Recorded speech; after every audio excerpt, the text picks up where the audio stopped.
வணக்கம் நண்பர்களே. பொன்னியின் செல்வன் நாவலுடைய 2ஆம் பாகத்துல 19வது அத்தியாயம் இன்னைக்கு நாம படிக்கணும். 18வது அத்தியாயத்துல குந்தவை தேவி ஏற்படுத்திய ஆதூர சாலையை பற்றி நம்ம பார்த்தோம். அதே சமயம் மக்களுக்கு பழுவேட்டரையர்கள் மேல மிகப்பெரிய ஈடுபாடு இல்லை அப்படிங்கிறதையும் கடைசியில நாம தெரிஞ்சுக்கிட்டோம்.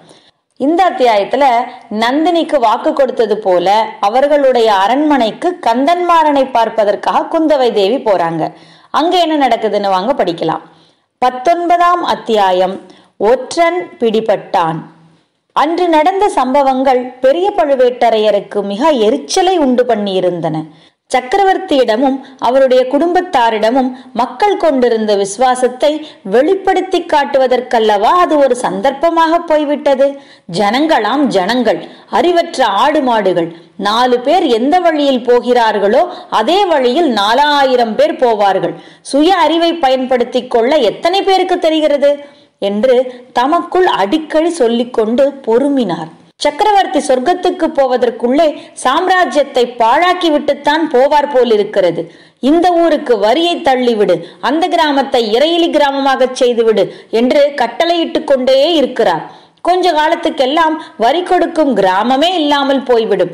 ஆனால் போர்க்களத்துக்கு மட்டும் செலவுக்கு பணமும் உணவுக்கு தானியமும் அனுப்பி கொண்டே இருக்க வேண்டும்.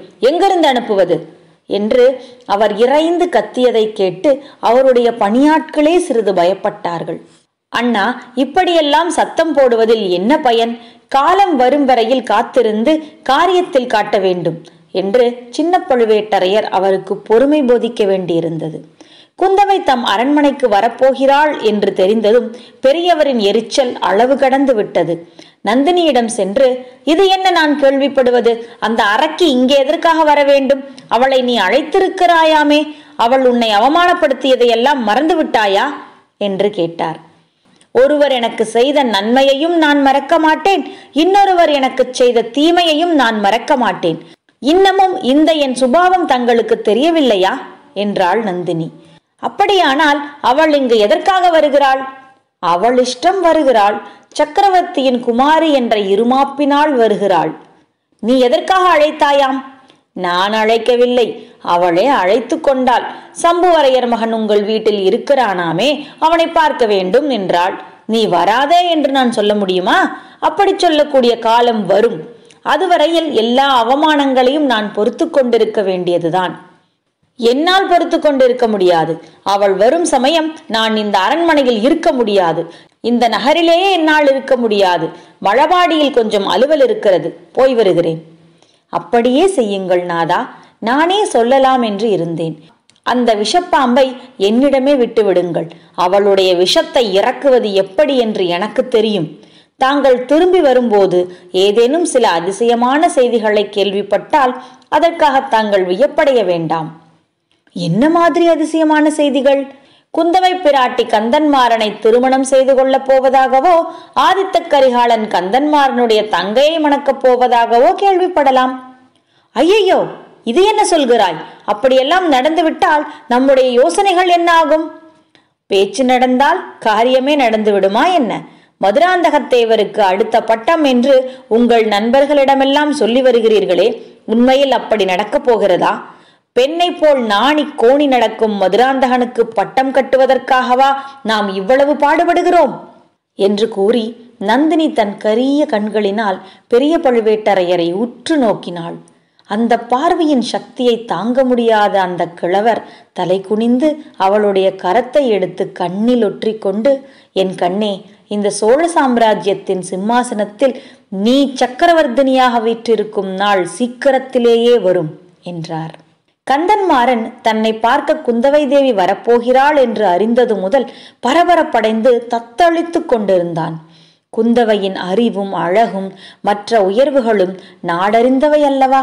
அப்படிப்பட்ட இளைய பிராட்டி தன்னை பார்ப்பதற்காக வருகிறாள் என்பது எவ்வளவு பெருமையான விஷயம்! இதற்காக உடம்பில் இன்னும் பல குத்துக்கள் பட்டு நோயாகவும் படுத்திருக்கலாமே. அடடா, இந்த மாதிரி காயம் போர்க்களத்தில் தன்னுடைய மார்பிலே பட்டு தான் படுத்திருக்க கூடாதா? அச்சமயம் குந்தவை தேவி வந்து தன்னை பார்த்தால் எவ்வளவு கௌரவமாயிருக்கும்! அப்படிக்கின்றி இப்போது ஒரு சிநேகிதன் செய்த துரோகத்தை பற்றி பலரிடம் படித்த பாடத்தையே அல்லவா அவளிடமும் படித்தாக வேண்டும். இடையிடையே அந்த பெண்ணரசியின் குடும்பத்தினருக்கு விரோதமாக அவன் ஈடுபட்டிருக்கும் இரகசிய முயற்சியை குறித்து நினைவு வந்து கொஞ்சம் அவனை வருத்தியது. கந்தன்மாறன் யோக்கியமான பிள்ளை, தந்திர மந்திரங்களும் சூதுவாதுகளும் அறியாதவன். நந்தினியின் மோகன சௌந்தரியம் அவனை போதைக்குள்ளாக்கிய போதிலும் அவள் இன்னொருவரின் மனைவி என்ற நினைவினால் தன் மனதுக்கு அரண் போட்டு வந்தான். ஆனால் குந்தவை பிராட்டியோ கல்யாணமாகாதவள். அவளிடம் எப்படி நடந்து கொள்வது, எவ்வாறு பேசுவது? மனதில் வஞ்சம் வைத்து கொண்டு இனிமையாக பேச முடியுமா? அல்லது அவளுடைய அழகிலே மயங்கி தன்னுடைய சபதத்தை கைவிடும்படியான மனத்தளர்ச்சி ஏற்பட்டு விடுமா? அப்படி நேருவதற்கு ஒரு நாளும் இடங்கொடுக்க கூடாது. ஹா, இளவரசி எதற்காக இங்கே நம்மை பார்க்க வர வேண்டும்? வரட்டும் வரட்டும், ஏதாவது மூர்க்கத்தனமாக பேசி மறுபடியும் வராதபடி அனுப்பிவிடலாம். இவ்விதம் கந்தன்மாறன் செய்திருந்த முடிவு குந்தவை பிராட்டியை கண்டதும் அடியோடு கரைந்து மறைந்து விட்டது. அவளுடைய மோகன வடிவும் முகப்பொலிவும் பெருந்தன்மையும் அடக்கமும் இனிமை ததும்பிய அனுதாப வார்த்தைகளும் கந்தன்மாறனை தன்வயமிழக்கச் செய்துவிட்டன. அவனுடைய கற்பனா சக்தி பொங்கி பெருகியது. தன்னுடைய பெருமையை சொல்லிக்கொள்ள விரும்பாதவனைப் போல் நடித்து, அதே சமயத்தில் அவளுடைய கட்டாயத்துக்காக சொல்கிறவனைப் போல தான் புரிந்த வீரச் செயல்களை சொல்லிக்கொண்டே போனான். தோள்களிலும் மார்பிலும் இன்னும் தன் உடம்பெல்லாம் போர்க்களத்தில் தான் அடைந்த காயங்களை காட்ட விரும்பாதவனைப் போல் காட்டினான். அந்த சிநேகித துரோகி வந்தியத்தேவன் என்னை மார்பிலே குத்தி கொண்டிருந்தால் கூட கவலை இல்லை, முதுகிலே குத்திவிட்டு போய்விட்டானே என்றுதான் வருத்தமாயிருக்கிறது. ஆகையினாலேதான் அவனுடைய துரோகத்தை பற்றி சொல்ல வேண்டியதாக இருக்கிறது. இல்லாவிடில் போரில் புறமுதுகிட்ட அபகீர்த்தி அல்லவா ஏற்பட்டுவிடும். தோளிலோ மார்பிலோ குத்தி காயப்படுத்தி இருந்தால் அவனை மன்னித்து விட்டே இருப்பேன் என்று கந்தன்மாறன் உணர்ச்சி பொங்க கூறியது குந்தவைக்கு உண்மையாகவே தோன்றியது. வந்தியத்தேவன் இப்படி செய்திருப்பானோ? அவன் விஷயத்தில் நாம் ஏமாந்து போய்விட்டோமோ என்ற ஐயமும் உண்டாகிவிட்டது. நடந்ததை விவரமாக சொல்லும்படி கேட்கவே கந்தன்மாறன் கூறினான். அவனுடைய கற்பனா சக்தி அன்று உச்சத்தை அடைந்தது நந்தினிக்கே வியப்பை உண்டாக்கிவிட்டது. பாருங்கள் தேவி, கடம்பூரில் தங்கிய அன்றே அவன் என்னை ஏமாற்றிவிட்டான். தஞ்சாவூருக்கு புறப்பட்ட காரியம் இன்னதென்று சொல்லவில்லை. இங்கு வந்து ஏதோ பொய் அடையாளத்தை காட்டி உள்ளே நுழைந்திருக்கிறான். சக்கரவர்த்தியையும் போய் பார்த்திருக்கிறான். ஆதித்த கரிகாலரிடமிருந்து ஓலை கொண்டு வந்ததாக புழுகியிருக்கிறான். அத்துடன் விட்டானா, தங்கள் பெயரையும் சம்பந்தப்படுத்தி தங்களுக்கும் ஓலை கொண்டு வந்திருப்பதாக சொல்லவே கோட்டை தலைவருக்கு சந்தேகம் வந்துவிட்டது. அவன் ஒற்றனாயிருக்கலாம் என்று ஐயுற்று அவனை காவலில் வைக்க சொல்லி இருக்கிறார். எப்படியோ தப்பித்து போய்விட்டான். அது விஷயத்தில் அவனுடைய சமர்த்தை மெச்சத்தான் வேண்டும். நான் இந்த செய்திகளை கேட்டபோது என் சிநேகிதன் பகையாளியின் ஒற்றன் என்பதை மட்டும் நம்பவே இல்லை. அவனுடைய சுபாவத்திலேயே சில கோணல்கள் உண்டு. அப்படி ஏதோ அசட்டுத்தனம் செய்திருக்கிறான் என்று உறுதியாக நம்பினேன். எப்படியாவது அவனை கண்டுபிடித்து திருப்பி அழைத்து வருகிறேன். அவனை மன்னித்து விட வேண்டும் என்று கோட்டை தலைவரிடம் நிபந்தனை பேசிக்கொண்டு புறப்பட்டேன். கோட்டையை சுற்றியுள்ள வடவாற்றங்கரையோடு அந்த நள்ளிரவில் சென்றேன். யாரையும் பின்னோடு அழைத்து போய் என் நண்பனை அவமானப்படுத்த விரும்பவில்லை. கோட்டையிலிருந்து தப்பியவன் எப்படியும் மதில் வழியாகத்தான் வெளியில் வர வேண்டும் அல்லவா? முன்னமே வெளியே வந்திருந்தாலும் பக்கத்து காடுகளிலேதான் மறைந்திருக்க வேண்டும். ஆகையால் வடவாற்றங்கரையோடு போனேன். ஒருவன் செங்குத்தான கோட்டை மதில் சுவர் வழியாக இறங்கி வருவது மங்கிய நிலா வெளிச்சத்தில் தெரிந்தது. உடனே அங்கே போய் நின்றேன். அவன் இறங்கியதும், நண்பா, இது என்ன வேலை என்றேன். அந்த சண்டாளன் உடனே என் மார்பில் ஒரு குத்து விட்டான். யானைகள் இடித்து நலுங்காத என் மார்பை இவனுடைய குத்து என்ன செய்யும்? ஆயினும் நல்ல எண்ணத்துடன் அவனை தேடிப்போன என்னை அவன் குத்தியது பொறுக்கவில்லை. நானும் குத்துவிட்டேன். இருவரும் துவந்த யுத்தம் செய்தோம். அரை நாழிகையில் அவன் சக்தி இழந்து அடங்கி போனான்.